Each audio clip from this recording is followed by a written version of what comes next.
नमस्कार दोस्तों, स्वागत है एक बार फिर से आपके अपने एजुकेशन चैनल एजुट्यूबर देव पर। तो दोस्तों, नव वर्ष की सबसे पहले आपको बहुत ज़्यादा शुभकामनाएं कि ये जो 2025 है वो आपकी सफलता का वर्ष रहे। इसी वर्ष रीट का एग्ज़ाम है, इसी वर्ष थर्ड ग्रेड का है, इसी वर्ष ग्रेड सेकंड का एग्ज़ाम है, इसी वर्ष स्कूल लेक्चरर का है जून में, और इसी वर्ष जो है इस वर्ष के अंतिम में दिसंबर में असिस्टेंट प्रोफेसर का एग्ज़ाम है। तो मेरी ईश्वर से प्रार्थना रहेगी कि भगवान आपको जो है वो सफल बनाए और आपके मेहनत का जो परिश्रम का जो परिणाम है वो आपको अवश्य मिले।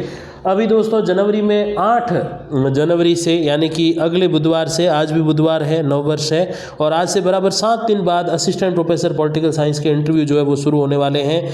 आज हम लोग इंटरव्यू के संबंध में कुछ एक विशेष चर्चा करने वाले हैं कि कैसे प्रश्न आपसे पूछे जा सकते हैं और क्या कुछ विथ एक्सपीरियंस और मेरे जो साथियों का भी जो अनुभव है, जो मैंने उनसे कभी न कभी किसी आधार पे लिया है, उनसे ज्ञान के आधार पे, कि आपको अनुभव जो है वो कैसा रहा, आपका असिस्टेंट प्रोफेसर का इंटरव्यू कैसा रहा, क्या कुछ उसमें प्रश्न वगैरह पूछे जाते हैं।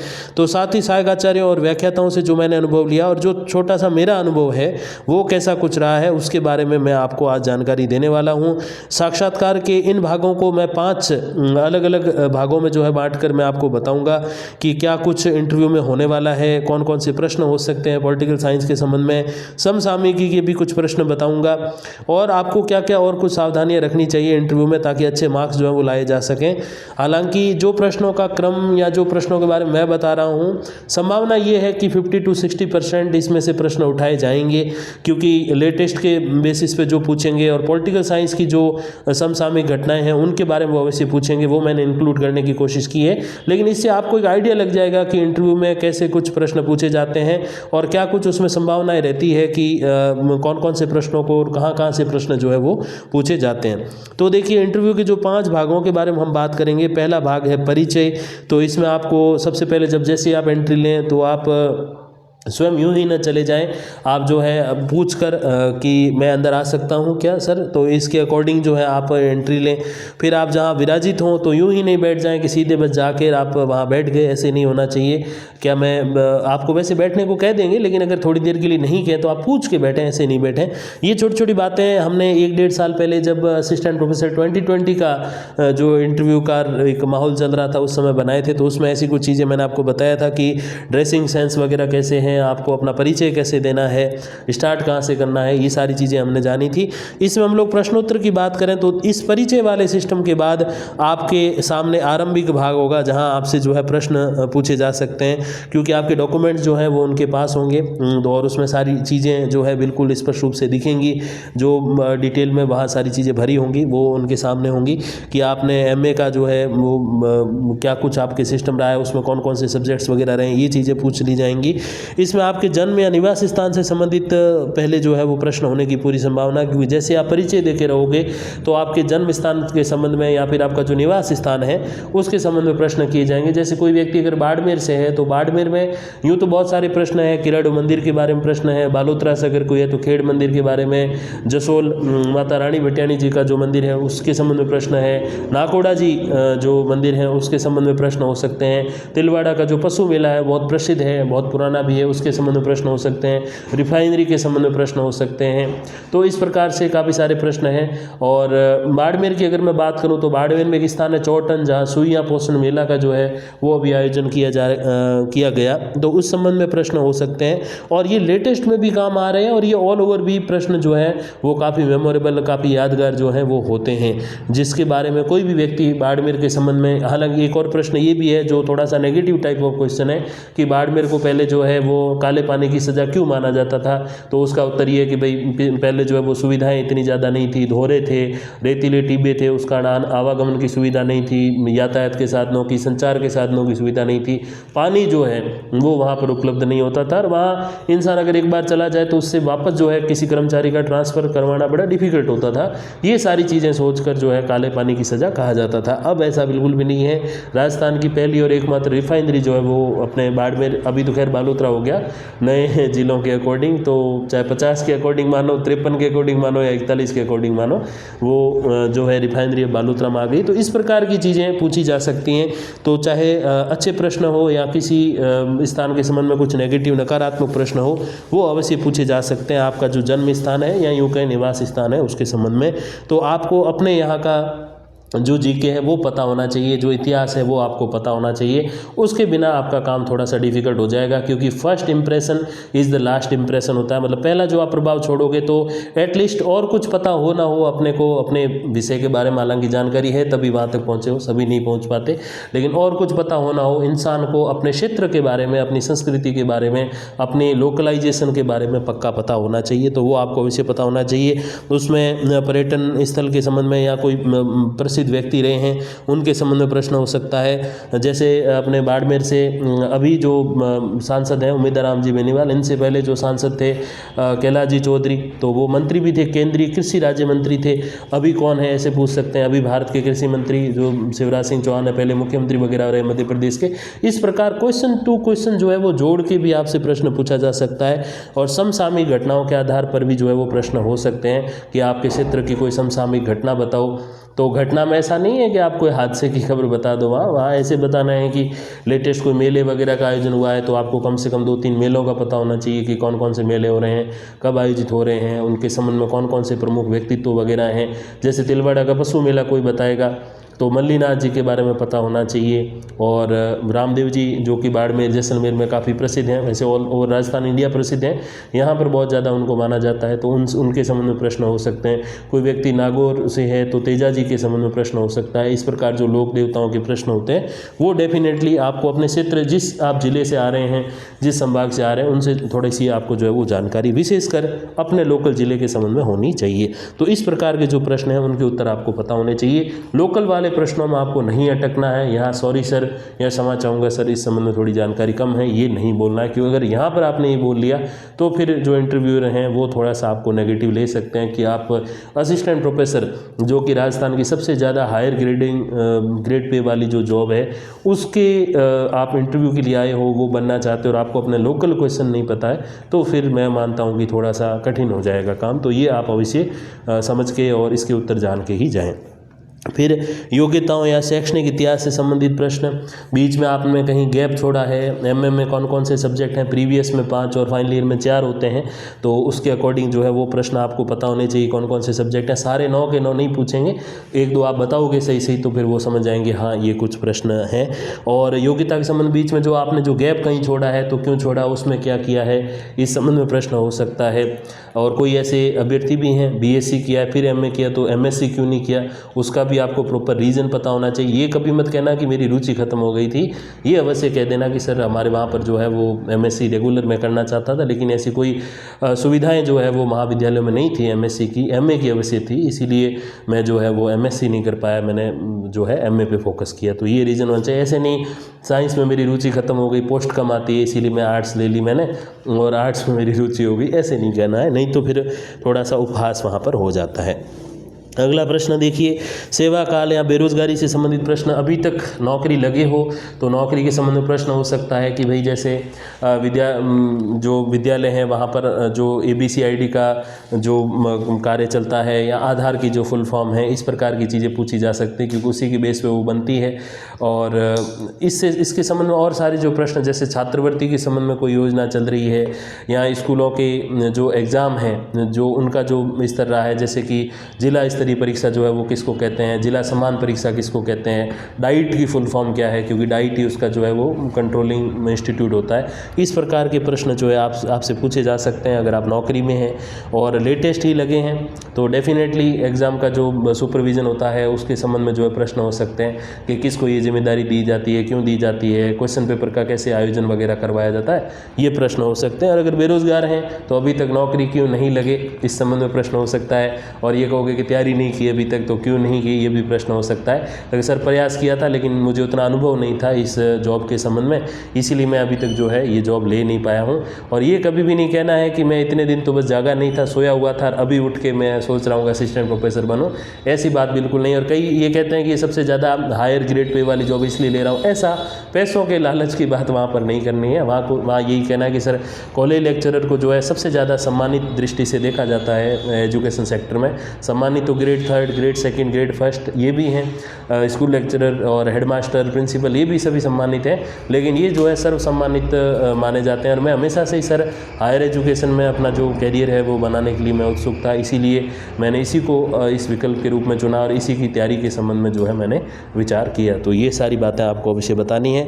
और भावी योजनाओं से संबंधित प्रश्न, मतलब ये पूछें कि भैया आप असिस्टेंट प्रोफेसर बन जाओ, फिर आगे क्या सोचा है। तो जैसे कई कहते हैं कि RS बनूंगा, RS का ग्रेड पे 600 कम है, तो RS क्यों बनोगे, इसके संबंध में आपका ये प्रश्न। वैसे ये नहीं कहना है कि टीचर के पास पावर नहीं होती, RS के पास पावर होती है। टीचर के पास तो इतनी पावर होती है कि जो IAS भी बनते हैं, जो राष्ट्रपति भी बनते हैं, प्रधानमंत्री बनते हैं, वो भी टीचर से पढ़ के ही बनते हैं। राष्ट्रपति को राष्ट्रपति, प्रधानमंत्री को प्रधानमंत्री, और IAS को IAS पढ़ाने नहीं आते, एक टीचर पढ़ाने आता है। तो पावर तो कोई कमी नहीं है, लेकिन ये अवश्य कह सकते हैं, अगर RS बनने की अगर इच्छा आप प्रकट करते हैं तो ये अवश्य कह सकते हैं कि सर मैं प्रशासनिक सेवाओं में भी जो है जाने का इच्छुक हूँ, प्रशासन के संबंध में भी मेरी जो है रुचि है, लेकिन प्रथम रुचि मेरी जो है वो शिक्षक या व्याख्याता या यूँ कहें सहायक आचार्य के संबंध में। इस प्रकार से आपका जो है उसका उत्तर होना चाहिए।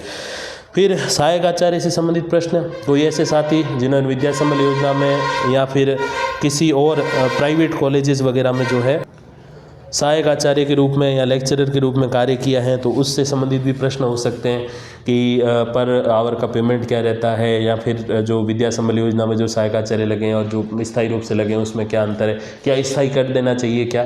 तो इसके संबंध में आपको हाँ या ना कुछ नहीं देना है। अगर आप हाँ देने जाएंगे तो ये सोचेंगे कि फिर ये इतनी मेहनत करके जो परमानेंट बनते हैं वो क्यों बनते हैं, और अगर आप ये कहोगे कि नहीं स्थायी नहीं करना, तो कहेंगे उनके अनुभव का क्या, क्योंकि वो विशेषज्ञ कहे जाते हैं, अनुभव उनके पास बहुत होता है। तो आपको ये कहना है कि सर इसके संबंध में सरकार को निर्णय लेने देना चाहिए, क्योंकि सरकार और उनके जो जनप्रतिनिधि हैं, जो MLAs वगैरह हैं, विधायक हैं, वो सभी मिलके विधानसभा में बैठ के विधानमंडल के तौर पर अच्छे से निर्णय ले सकते हैं, क्योंकि उनको जनता के बीच जाकर और जनता की रुचि जानकर जो है वो अच्छे से निर्णय करने का उनको पता रहता है, उनको थोड़ी सी जानकारी रहती है।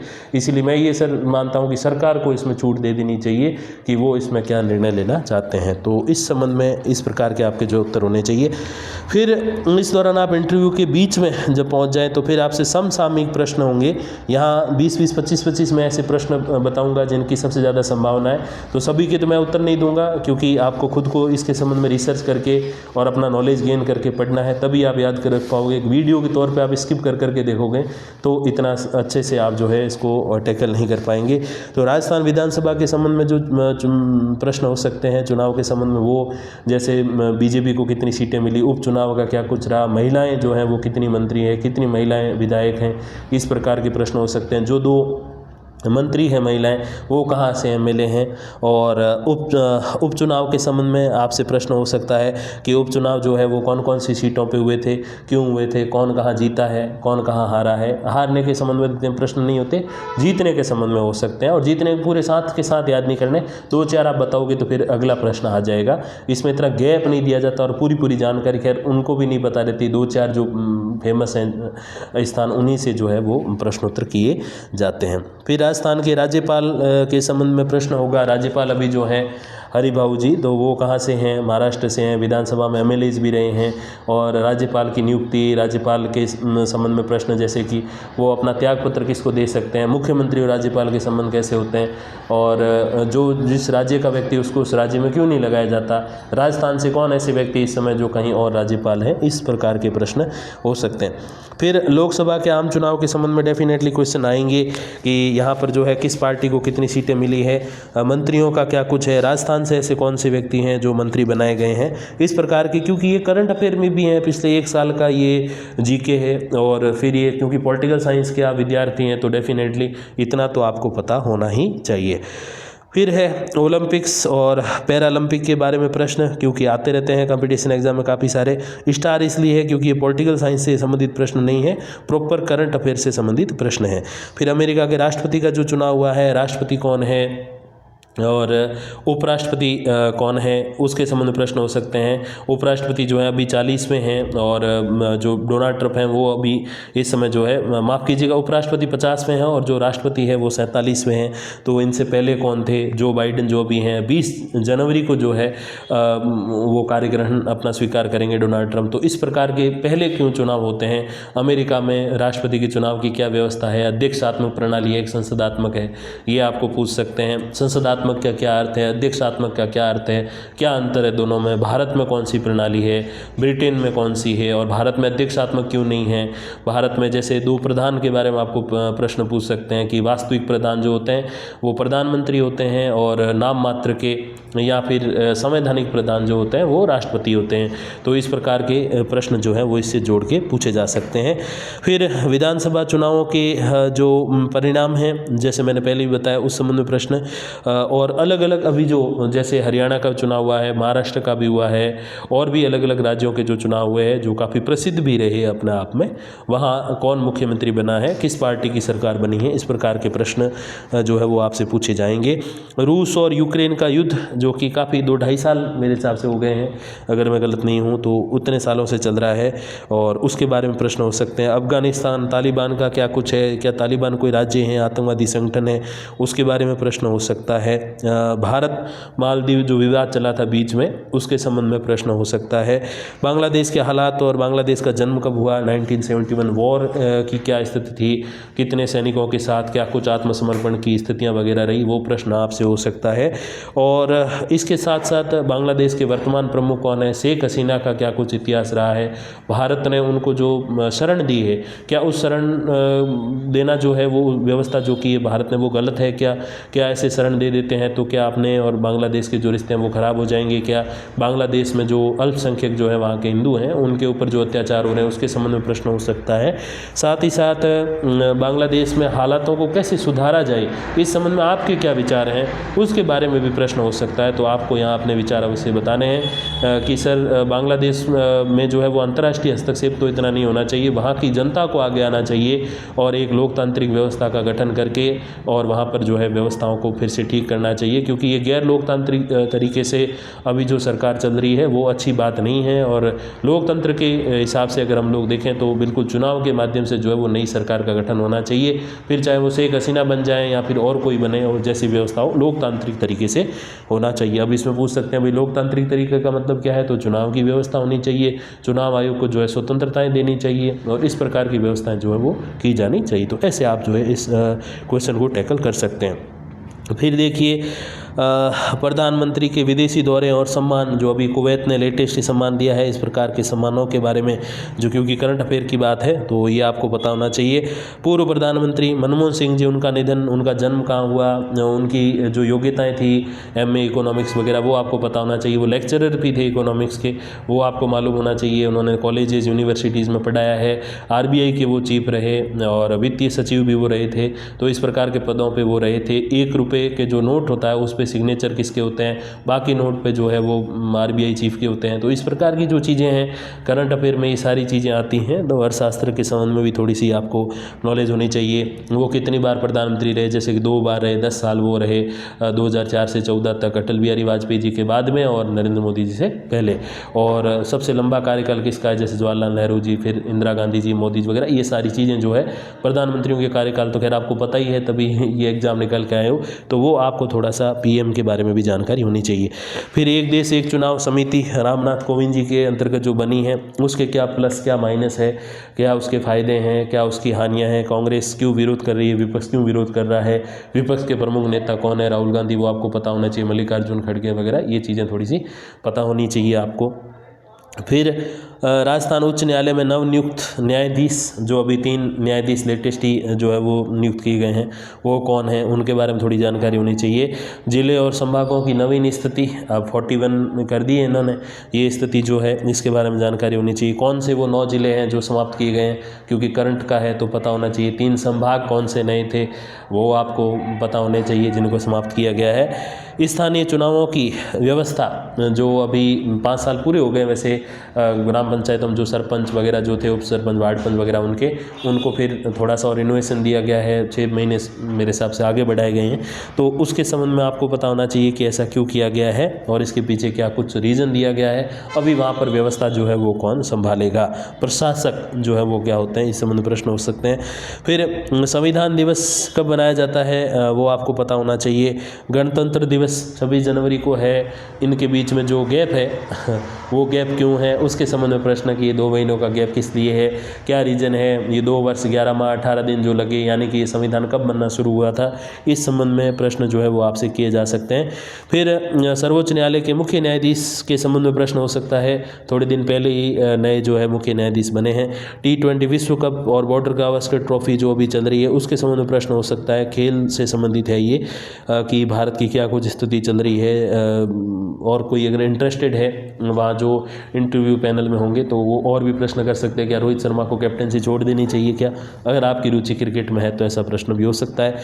शीतकालीन वर्षा और प्रदूषण निदान, जो प्रदूषण वगैरह हम देखते हैं दिल्ली में, तो सांस लेना दूभर हो गया है, तो उस संबंध में आपसे निदान पूछे जा सकते हैं कि आप असिस्टेंट प्रोफेसर हैं, कहीं किसी कॉन्फ्रेंस में चले जाएं और समसामयिक हालातों के बारे में आपसे प्रश्न हो जाए तो आप क्या जवाब दोगे, प्रदूषण को समाप्त करने के बारे में आप क्या उपाय सुझाओगे, पराली जो जलाई जाती है उसका क्या कुछ निदान वगैरह हो सकता है और इसका क्या कुछ इम्पैक्ट होता है ह्यूमन पे, वो चीज़ें थोड़ी सी आपको पता होनी चाहिए। मावठ का क्या कुछ लाभ है, हानि है, ये भी पूछ सकते हैं। अगर आप गंगानगर हनुमानगढ़ वाली साइड से अगर हैं तो वहाँ पर जो है इससे संबंध में जो है भी आपसे प्रश्न हो सकते हैं कि जो शीतकालीन वर्षा होती है, क्योंकि वहाँ खेती कृषि बहुत ज़्यादा होती है, तो इसका क्या कुछ लाभ है, हानि है, क्या इसके प्लस माइनस है, वो भी आपसे प्रश्न जो है वो मावठ के संबंध में किए जा सकते हैं। ERCP क्या है, वो प्रश्न आपसे हो सकते हैं।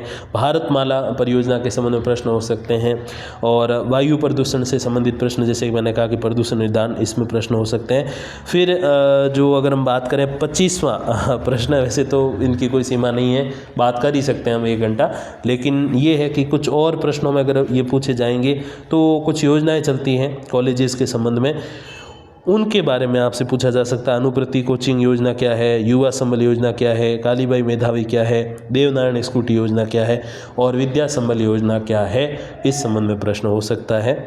आगे देखिए अंतिम भाग पर हम आ गए हैं, इंटरव्यू के अंतिम भाग पर। तो देखिए विषय के संबंध में यहाँ प्रश्न, हालांकि पहले भी हम जो देख रहे हैं करंट वाले वो भी विषय के संबंध में ही हैं, लेकिन कुछ और प्रश्न जो है वो विषय के संबंध में अगर हम लोग देखें तो देखिए भारतीय संविधान से संबंधित प्रश्न, ये थोड़ा आप डीप पूछेंगे अभी आपसे। 1857 की क्रांति के बारे में प्रश्न हो सकते हैं, हालांकि ये प्रश्न इतिहास से भी मैच करेंगे। संविधानों के प्रकार और संविधानवाद से संबंधित प्रश्न पूछे जा सकते हैं कि संविधानवाद क्या है, संविधानों के प्रकार में लचीला संविधान क्या है, कठोर क्या है, निर्मित क्या है, विकसित क्या है ना, इस प्रकार से जो प्रश्न है वो आपसे किए जा सकते हैं। और इसके बाद भारत का संविधान जो है वो कठोर और लचीला दोनों क्यों कहा जाता है, ये पूछा जा सकता है। भारत का संविधान निर्मित है या विकसित है, ये प्रश्न आपसे किया जा सकता है। साथ ही साथ ये भी प्रश्न हो सकता है कि लिखित है या अलिखित है, लिखित संविधान का सबसे सर्वश्रेष्ठ उदाहरण कौन सा है, जैसे कि अमेरिका वगैरह, उसके बारे में प्रश्न। अलिखित संविधान का उदाहरण ब्रिटेन है, इस संबंध में प्रश्न हो सकता है, क्योंकि IR मतलब जो इंटरनेशनल रिलेशंस में हम देखते हैं तो ब्रिटेन, अमेरिका, फ्रांस, रूस वगैरह इन देशों से अपना थोड़ा सा, अपना क्या हर देश का ही, क्योंकि ये पंच महाशक्तियाँ हैं, अपने UNO की बात करें उसके संबंध, तो इन देशों के संविधानों को भी पढ़ा जाता है ग्रेजुएशन में। अमेरिका, ब्रिटेन का, स्विट्जरलैंड का, फ्रांस का, है ना, चीन का ये संविधान, और इनकी फिर क्या व्यवस्था है उसके बारे में प्रश्न हो सकते हैं। फिर प्रमुख संविधान संशोधनों के बारे में पूछ सकते हैं, 44वां क्या है, 46वां क्या है, और भी यूँ थोड़ी सी लिस्ट है, मैं सभी नाम यहाँ पे नहीं लूँगा। 91वां संविधान संशोधन क्या है, किस संबंध में है, और व्यवहारवाद, उत्तर व्यवहारवाद पूछ सकते हैं अगर आपने कॉलेज में पढ़ाने का वहाँ विवरण दिया है तो, क्योंकि और हालांकि सिलेबस में भी है, वैसे अगर नहीं भी दिया है तो भी इस संबंध प्रश्न हो सकता है। क्या कुछ ये वैज्ञानिकता के संबंध में प्रश्न हो सकते हैं कि राजनीति विज्ञान जो है वो कला है या विज्ञान है, क्योंकि राजनीति अपने आप में कला है और विज्ञान जो है वो साइंस है, तो इन दोनों में से क्या हो सकता है, इस संबंध में भी आपका क्रिएटिव आंसर क्या हो सकता है वो जान सकते हैं। दोनों ही हैं क्या या कोई एक है क्या, ऐसे आपसे पूछ सकते हैं। संसद और विधानमंडल से संबंधित प्रश्न पूछ सकते हैं कि भाई संसद के भाग, ये बेसिक चीज़ें हैं। कार्यपालिका क्या है, व्यवस्थापिका क्या है, न्यायपालिका क्या है, विधानमंडल, विधानसभा, विधान परिषद में क्या अंतर है ना, इस प्रकार के प्रश्न हो सकते हैं। ये बेसिक जो क्वेश्चन है वो आपको पता होने चाहिए। डीप वाले नहीं हो तो वो इतना मेंशन नहीं करेंगे उसमें, लेकिन ये है कि बेसिक क्वेश्चन आपको अवश्य आने चाहिए। फिर मूल अधिकार, मौलिक कर्तव्य, नीति निर्देशक तत्व, 7वां अधिकार कौन सा था, उसको किस संशोधन के माध्यम से हटाया गया है, अभी कौन से अनुच्छेद के अंतर्गत वो है, पहले कौन से में था, 300 का क्या है, और ये नहीं हटाया होता तो क्या होता। इस प्रकार की जो चीज़ें हैं वो आपसे पूछी जा सकती हैं। फिर राष्ट्रपति, उपराष्ट्रपति, प्रधानमंत्री, राज्यपाल, मुख्यमंत्री से संबंधित प्रश्न हो सकते हैं। कौन सबसे अधिक समय तक रहा है, अभी जो है उनसे पहले कौन है, वो कितनी बार रहे हैं, राजस्थान के 4 बार रहने वाले मोहनलाल सुखाड़िया जी वो कहाँ से थे, ये प्रश्न हो सकता है। अशोक गहलोत जी जो कि मारवाड़ के वर्तमान गांधी भी कहे जाते हैं, इस प्रकार के जो प्रश्न हैं वो आपसे हो सकते हैं। भजन लाल जी शर्मा जो इस समय मुख्यमंत्री, वो कहाँ से बिलोंग करते हैं, उनका विधानसभा क्षेत्र कौन सा है, ये प्रश्न हो सकता है। महिला मुख्यमंत्री के बारे में प्रश्न हो सकता है, महिला राज्यपाल के बारे में प्रश्न हो सकता है, और महिलाएं जो हैं वो राजस्थान में विधानसभा से संबंधित जो पद होते हैं उन पे कौन कौन से पदों पर रही, पहली मंत्री वगैरह, ये सारे प्रश्न भी आपसे पूछे जा सकते हैं। फिर देखिए सर्वोच्च न्यायालय और उच्च न्यायालय के प्रश्न बन सकते हैं, क्योंकि फिर ये भी न्यायपालिका के उस पार्ट में आ जाएंगे। भारत की विदेश नीति और पड़ोसी देशों के साथ हमारे कैसे संबंध है, कौन सा विवाद किस देश के साथ है, करंट में पूछ सकते हैं आपसे कि भारत बांग्लादेश के संबंध इस समय कैसे चल रहे हैं, भारत पाकिस्तान के संबंध कैसे चल रहे हैं। थार एक्सप्रेस का प्रश्न इसमें हो सकता है, जो कि भारत और पाकिस्तान के बीच में चला करती थी, तो इस संबंध में भी प्रश्न आपसे पूछा जा सकता है। भारत और चीन के बीच में क्या कुछ चल रहा है, उसके बारे में प्रश्न हो सकता है। अभी शांति है कि नहीं है, ये प्रश्न डेफिनेटली आपसे किए जा सकते हैं। और अपने अड़ोस पड़ोस के जो राष्ट्रपति, प्रधानमंत्री वगैरह हैं, उस संबंध में भी आप जानकारी जो है वो लेके जाइएगा। शी जिनपिंग है पाकिस्तान के, बांग्लादेश के, श्रीलंका के जो राष्ट्रपति प्रधानमंत्री है, वो सारे आप अवश्य पता करके जाइएगा। उसके बिना फिर थोड़ा सा काम बनना मुश्किल हो जाएगा। थोड़ा तो AP अगर आप बनोगे असिस्टेंट प्रोफेसर, तो इतनी छोटी सी जानकारी आपको होनी चाहिए। अब इसके बाद संयुक्त राष्ट्र संघ और वीटो पावर से संबंधित जो प्रश्न है, जैसे 5 देश हैं उनको ये शक्ति प्राप्त है। संयुक्त राज्य अमेरिका, ब्रिटेन, चीन, फ्रांस और रूस जो है, जिसे पहले सोवियत संघ कहते थे, उनको ये शक्ति प्राप्त है। तो क्या भारत को भी मिलनी चाहिए, और मिलनी तो क्यों मिलनी चाहिए, और उसका क्या लाभ है वीटो पावर होने का, तो विश्व स्तर पे उसका क्या लाभ हो सकता है, भारत की साख को कैसे बढ़ाया जा सकता है, भारत की जो वैल्यूएशन है उसको कैसे इवॉल्व किया जा सकता है, इस संबंध में आपसे प्रश्न डेफिनेटली किए जा सकते हैं। और संयुक्त राष्ट्र संघ जो है, क्या वो तीसरा विश्व युद्ध रोक सकता है क्या, ऐसी उसमें क्षमता है क्या, और संयुक्त राष्ट्र संघ की विश्व पटल पर शांति में क्या भूमिका है, इस संबंध में रटाया जवाब आपका नहीं होना चाहिए, एक क्रिएटिव आंसर आपका होना चाहिए कि संयुक्त राष्ट्र संघ जो है वो इस प्रकार से अपनी भूमिका को अदा कर सकता है। फिर देखिए आसियान, सार्क, ब्रिक्स और गुट निरपेक्षता से संबंधित प्रश्न आपके पास इसके जवाब होने चाहिए कि जवाहरलाल नेहरू जी ने जो है वो गुट निरपेक्षता के बारे में क्या कुछ बातें कही थी, और कौन कौन इनके साथ थे, नेहरू, नासिर, टीटो, 2 और व्यक्ति भी थे, आप वो पता करके जाना किस देश से थे, डेफिनेटली देखिएगा आप। तो इस प्रकार से थोड़ा विस्तृत आपका आंसर होना चाहिए। फिर भारत के प्रधानमंत्री और अमेरिका के राष्ट्रपति के बीच में एक तुलनात्मक थोड़ा सा अध्ययन आपको पता होना चाहिए। संसदात्मक व्यवस्था का कौन है, अध्यक्षात्मक व्यवस्था का कौन है, कौन ऐसा है जिसका कार्यकाल 4 वर्ष का, कौन ऐसा जिसका 5 वर्ष का है, किसका कार्यकाल थोड़ा ज़्यादा स्थायी, किसका कम है, मंत्रियों को खुद अपने से कौन चयनित कर सकता है, किसके मंत्री 6 महीने में जो है संसद के सदस्य होने अनिवार्य हैं, कौन ऐसा व्यक्ति है जो मंत्रिमंडल के साथ ज़्यादा तालमेल रखता है, कौन कम रखता है, किस में जो है मंत्रिमंडल के सदस्यों का राजनीतिज्ञ होना अनिवार्य है, किस में बिजनेसमैन होना ऑप्शनल अनिवार्य कह सकते हैं वो होता है, कौन सी ऐसी व्यवस्था है जिसमें मंत्री जो होते हैं वो लोग कोई न कोई ब्यूरोक्रेट्स मतलब उससे निकल के आए होते हैं, बिजनेस से निकल के आए होते हैं, और कौन सा ऐसा देश है जहाँ पर मंत्री जो है मोस्टली अपने राजनीतिक अनुभव के आधार पर, पार्टी की स्थिति के आधार पर बनते हैं। तो ये थोड़ा सा तुलनात्मक अध्ययन भारत के PM और अमेरिका के प्रेसिडेंट के मध्य, या अमेरिका के प्रेसिडेंट और भारत के प्रेसिडेंट के मध्य आप थोड़ा सा करके जाना कि कौन ऐसे हैं जो वास्तविक प्रधान है, कौन ऐसे जो संवैधानिक है या नाम मात्र है। इस प्रकार की जो चीज़ें हैं वो थोड़ा सा आपको इसमें पता होनी चाहिए। माफ़ कीजिएगा। फिर आपके जो है विश्व युद्ध और शीत युद्ध से संबंधित जो प्रश्न है कि शीत युद्ध में और जो नॉर्मल विश्व युद्ध कहते हैं उसमें क्या कुछ अंतर था, शीत युद्ध क्यों हुआ, कहाँ कब से कब तक हुआ, प्रथम विश्व युद्ध की जो है वो डेट्स आपको पता होनी चाहिए, 14, 18, 39, 45 जो सेकेंड वर्ल्ड वॉर हुआ उसके बारे में आपको जानकारी होनी चाहिए। फिर अमेरिका, चीन, रूस की विश्व स्तर पर क्या भूमिका है, वर्ल्ड लेवल पर अमेरिका, चीन और रूस अभी इस समय क्या कुछ उनकी भूमिकाएँ हैं, क्या कुछ उनके संबंध हैं, बीच में कौन वर्ल्ड का टॉप कंट्री है, ये आपको राजनीतिक रूप से थोड़ा सा पता होना चाहिए। फिर राजनीतिक व्यवस्थाओं से जुड़े हुए प्रश्न कि पॉलिटिकल सिस्टम जो है वो कैसे काम करता है, अभी संसद की कुछ घटनाएं जो हैं उसके बारे में थोड़ी जानकारी आपको होनी चाहिए। नेता प्रतिपक्ष को क्या क्या सुविधाएं मिलती है ये थोड़ा सा आपको पता होना चाहिए। क्रम कौन सा रहता है, राष्ट्रपति, उपराष्ट्रपति, प्रधानमंत्री, इस प्रकार से वो थोड़ी सी चीज़ें आपको पता होनी चाहिए। फिर पाश्चात्य और भारतीय राजनीतिक विचारकों से संबंधित प्रश्न होने चाहिए जो आपने पढ़े भी हैं, सिलेबस में भी है इसमें कॉलेज लेक्चरर में, उनके संबंध में कोई कथन है वो आपको पूछ सकते हैं। कोई विचार जो है वो किसी प्रसिद्ध राजनीतिज्ञ का, महात्मा गांधी, जवाहरलाल नेहरू वगैरह या फिर प्लेटो, अरस्तु वगैरह, इनसे भी जो है वो प्रश्न आपसे पूछा जा सकता है। फिर देखिए, फिर मतदान व्यवहार को प्रभावित करने वाले जो तत्व होते हैं उनके संबंध में प्रश्न हो सकता है। क्षेत्रवाद, धर्मवाद, जातिवाद, है ना, संस्कृतिवाद, भाषावाद, इस संबंध में प्रश्न हो सकता है कि जो ये जाति के आधार पर वोट है या फिर जो भ्रष्टाचार से वोट खरीदे जाते हैं पैसे देकर या किसी सुविधाओं का लोभ लालच दे के या कोई झूठा वादा करके घोषणा पत्र में, मैनिफेस्टो वगैरह में, ये जो समस्याएं हैं राजनीति की, इनका हल कैसे निकाला जा सकता है। जातिवाद के कारण कम जनसंख्या किसी जाति की किसी एक क्षेत्र विशेष में तो उनको मौका ही नहीं मिलता, तो इसके लिए क्या कुछ सुझाव आप दे सकते हैं, तो ये थोड़ा सा आपको इसके क्रिएटिव आंसर जो है वो पता होने चाहिए। फिर 1962 का जो भारत चीन युद्ध है, 1965 का भारत पाक युद्ध है, 1971 का युद्ध, 1999 का युद्ध, इन युद्धों के बारे में थोड़ी सी जानकारी होनी चाहिए। परमाणु बम के संबंध में जो 2 प्रैक्टिसेस अभी तक हमने की थी पोखरण में, उसके संबंध में जानकारी होनी चाहिए। क्या इसके कोई लाभ हैं क्या, और इसकी कोई हानियां भी हैं क्या, और विश्व स्तर पर शांति की अगर स्थापना करवाना चाहते हैं तो क्या परमाणु बम हमें डिफ्यूज़ कर देने चाहिए सभी, ऐसा और क्यों नहीं करने चाहिए, इस संबंध में थोड़े से आंसर आपको पता होने चाहिए।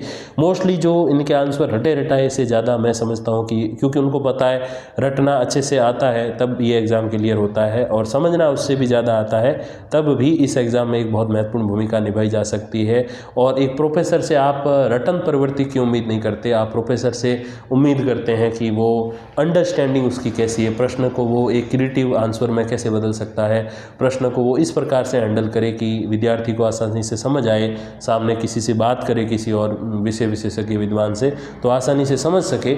इस प्रकार की जो विचारधारा है वो आपको यहाँ शो करनी है। रटन प्रवृत्ति थोड़ी सी यहाँ पर कम दिखानी है आपको। और राजनीति में शुचिता की स्थापना कैसे करें, जो भ्रष्टाचार वगैरह हम देखते सुनते हैं, जो पार्टी दल बदल वाली जो चीज़ें हम लोग देखते हैं, बोलने में शुद्धता नहीं रहती है, कुछ भी बोल देते हैं संसद में वगैरह, ये शुचिता जो है वो कैसे बरकरार करें, कैसे एकदम बिल्कुल क्लियरिटी हम ला सकते हैं इसमें राजनीति में, तो उस संबंध में प्रश्न आपसे हो सकता है। फिर ईवीएम और बैलेट पेपर जो है इस पर भी बात आ सकती है, क्योंकि पक्ष विपक्ष का इस पे काफ़ी ज़्यादा झगड़ा चलता ही रहता है। अगर कांग्रेस पार्टी की हार होती है तो वो कहते हैं कि ईवीएम में घोटाला है, जीत होती है तो फिर नहीं कहते हैं, फिर जाने देते हैं। इस प्रकार का एक फ़नी क्वेश्चन जो है वो भी आपसे किया जा सकता है कि इस पर आपका क्या कहना है, क्या हमें पुरानी पद्धति को फिर अपनाना चाहिए बैलेट पेपर को, या फिर हमें जो है ईवीएम की फुल फॉर्म जो है वो आपको पता होनी चाहिए, वीवीपैट क्या होता है उसकी फुल फॉर्म पता होनी चाहिए, और मतदान व्यवस्थाओं के बारे में थोड़ा सा आपको पता होना चाहिए कि जो प्रमुख निर्वाचन अधिकारी जिला स्तर पर बनाया जाता है वो किन को बनाया जाता है, तो ये थोड़ा सा आपको पता होना चाहिए। और अगर आप टीचर रहे हैं और वो भी थोड़े सालों से, अगर आप 4-5 सालों से हैं तो डेफिनेटली इस संबंध में ज़्यादा क्वेश्चन आपके सामने किए जाएंगे, क्योंकि आपकी चुनाव में भी ड्यूटी लगी होगी। फिर आपके अनुसार लोकतंत्र को मजबूत करने के लिए कौन से कदम उठाए जा सकते हैं, तो ये एक रैंडम क्वेश्चन है जो यूँ पूछा जा सकता है, भाई लोकतंत्र की आप इतनी बात करते हैं कैसे मजबूत करेंगे लोकतंत्र को, क्या वो आप 3 ऐसे कारण बता दो जिससे आप लोकतंत्र को जो है वो मजबूत कर सकोगे, शक्तिशाली कर सकोगे। तो वो आपको ऑन स्पॉट ये रीजंस पता होने चाहिए, क्योंकि ये कोई रटे रटाए तो हो नहीं सकते, ये आपको खुद वहीं पे बैठ के जो है वो प्रश्न बनाने हैं। ये राजनीति की शुचिता वाला प्रश्न हो गया, लोकतंत्र को मजबूत शक्तिशाली बनाने वाला प्रश्न हो गया। तो इसके उत्तर जो है आपको ऑन स्पॉट क्रिएट करने होंगे कि आप किस प्रकार के लोगों को जो है वो अवसर देंगे, या फिर जो सरकार चल रही है उनसे ऐसे कानून आप बनाने की अपेक्षा करेंगे कि वो जो है कोई भी राजनीति में भ्रष्टाचार में या इस प्रकार के दुराचार में अगर कोई लिप्त पाया जाता है तो उसको तुरंत जो है वो कानून के द्वारा कड़ी से कड़ी सज़ा होनी चाहिए। और ऐसा कोई व्यक्ति जो जेल में है इस समय, उसके द्वारा जो आवेदन किया जाता है, उसके द्वारा जो उम्मीदवारी प्रस्तुत की जाती है वो नहीं होनी चाहिए।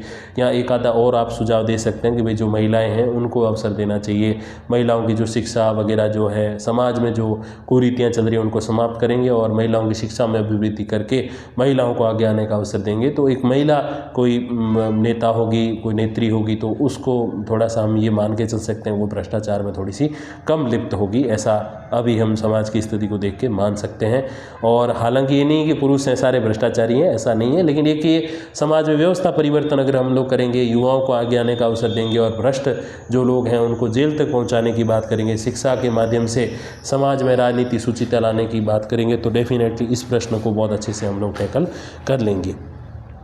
फिर देखिए आपके अनुसार भारतीय राजनीति में क्या सुधार की जाने की संभावना है। तो यही कुछ सुधार है कि जो अपराधी स्तर के जो व्यक्ति हैं या जो कोई ऐसा अपराध कर चुके हैं उन व्यक्तियों को कोई भी पार्टी टिकट नहीं दे, अवसर नहीं दे, ऐसे व्यक्तियों को वोट नहीं देना चाहिए, ऐसी जागरूकता फैलानी चाहिए। नोट के बदले वोट, इस प्रकार की जो चीज़ें चलती है उनको रोकना यहाँ पे आवश्यक होता है। और सरकार की जो भागीदारी रहती है चुनाव में वो प्रशासनिक अमले के आधार पर नहीं होना चाहिए, वो व्यक्तिगत या पार्टी के तौर पर होना चाहिए, ये हम सुधार कर सकते हैं। और जो भी भ्रष्टाचार में लिप्त हैं उन व्यक्तियों को कड़ी से कड़ी सज़ा की जो है वो पालना होनी चाहिए। या फिर हम लोग इस प्रकार के इसमें आंसर दे सकते हैं कि बच्चों को बचपन से ही इस प्रकार की राजनीति के संबंध में थोड़ी सी शिक्षा देनी चाहिए जिससे वो बड़े होकर एक अच्छे नेता बन पाएँ। तो इस प्रकार से हम लोग एक शिक्षा के बेसिस पे राजनीति में सुधार करने की बात कह सकते हैं और ये एक बेस्ट आंसर इसका हो सकता है। फिर देखिए फिर अंतिम जो चरण होगा वो आपके 5वां चरण, अंतिम चरण जो है वो अध्यापन का होगा। तो इसमें कम से कम आप 3 ऐसे टॉपिक तैयार करके जाएं, 2 कर लेंगे तो भी चल जाएगा, सिंगल 1 करके जाएंगे तो उनका पहला कथन ये हो सकता है कि हम सुबह से इंटरव्यू ले रहे हैं, सभी यही पढ़ा रहे हैं, आप कुछ अलग पढ़ाइए। तो दूसरा और तीसरा टॉपिक भी आपके पास अच्छे से रेडी होना चाहिए और आप उसके अनुसार जो है वो 1 मिनट का लगभग रहता है, 5 से 10 मिनट का, वो अध्यापन आप लोग करवा सकते हैं। तो पहले आप सीधा ऐसे नहीं बोर्ड पे लिख के ये सारी बात बताएं, आप बोर्ड पे अपने टॉपिक को लिखें, फिर उस टॉपिक को जो है आप समझाने का प्रयास करें, फिर उसके कुछ बिंदु लिखें, फिर समझाएं। इस प्रकार से मौखिक और लिखित दोनों जो प्रणाली है उनका सहारा लेते हुए ही आप अगर आगे बढ़ेंगे तो मैं मानता हूँ कि आपको अच्छे अंक मिल सकते हैं। एक बात यहाँ आप मन में से निकाल लेना कि पैसे देने वालों का ही इंटरव्यू अच्छा होता है, भ्रष्टाचार या राजनीतिक जो चेक जैक चीज़ें जैसी होती है उनसे ही अच्छा होता है। मैं मानता हूँ कि ऐसी चीज़ें चलती है, ये रियल है, लेकिन एक मध्यम वर्गीय परिवार से आने वाले व्यक्ति के रूप में आपको ये नहीं मानना है कि ऐसा कुछ है, क्योंकि ऐसा कुछ आप मान के जाएंगे तो आप कितनी अच्छी तैयारी करें, आप इस नेगेटिविटी में, इस नकारात्मक भाव में जीते रहेंगे कि यहाँ तो पैसे ही चलते हैं, या तो चेक जैक, सिफारिशें, पहचान, यही सब चलता है। यहाँ रियल मेहनत करने वाले का कुछ नहीं। आपको स्वयं पे विश्वास रखना है और खुद अपनी मेहनत के बल पर आगे बढ़ना है। और साथ ही साथ आपको ये भी नहीं सोचना है कि मेरे तो नंबर यार 10-15 ही ऊपर है, 50 नंबर ऊपर मेरिट चली जाएगी, मेरा तो कोई चांस ही नहीं है, ऐसा बिल्कुल भी नहीं सोचना है। आप अगर आधा नंबर भी ऊपर है जो कट ऑफ है प्रोविजनल इंटरव्यू के लिए, जो भी कुछ ही दिन पहले जारी हुई थी, तो भी आपको इस भाव के साथ इंटरव्यू देना है कि ये एक्सपीरियंस दोबारा कहीं नहीं मिलेगा। आप चाहे हज़ारों मॉक इंटरव्यू दे दीजिए, लेकिन जो ओरिजिनल RPSC का जो इंटरव्यू होता है, विषय विशेषज्ञ भी होते हैं इसमें, और जो अनुभवी लोग होते हैं वो भी होते हैं। RPSC के जो सदस्य हैं, 7+1 का सिस्टम चलता है अध्यक्ष और सदस्य का, तो वो भी इसमें होते हैं और उन्हीं का ये बोर्ड होता है। उसके समक्ष आप इंटरव्यू का अनुभव लेंगे, वो इंटरव्यू और कहीं मिलेगा नहीं। और अभी तो देखो सामने ही भर्ती है, 12 महीने बाद फिर एग्ज़ाम है RPSC असिस्टेंट प्रोफेसर का, तो उसके अकॉर्डिंग आप अपनी तैयारी को एक इंटरव्यू से प्री इंटरव्यू दे रहे हैं ऐसा मान के तैयारी आपको करनी है। और बिल्कुल भी नकारात्मक नहीं रहना है, क्योंकि सकारात्मकता झलकनी चाहिए और आपके मन मस्तिष्क पर, आपके चेहरे पर जो है वो चिंता के भाव नहीं आने चाहिए। मैं मानता हूँ कि आपका इंटरव्यू बहुत अच्छा हो जाएगा। बाकी इसके संबंध में जो भी आपके क्वेश्चंस होंगे तो मैं जल्द ही आपको रिप्लाई करूंगा। तब तक के लिए धन्यवाद और आप सभी को happy new year plus interview के लिए अग्रिम शुभकामनाएं। आप सफल होकर वापस टिप्पणी करें, ऐसी मैं आशा और उम्मीद करता हूं। धन्यवाद, नमस्कार।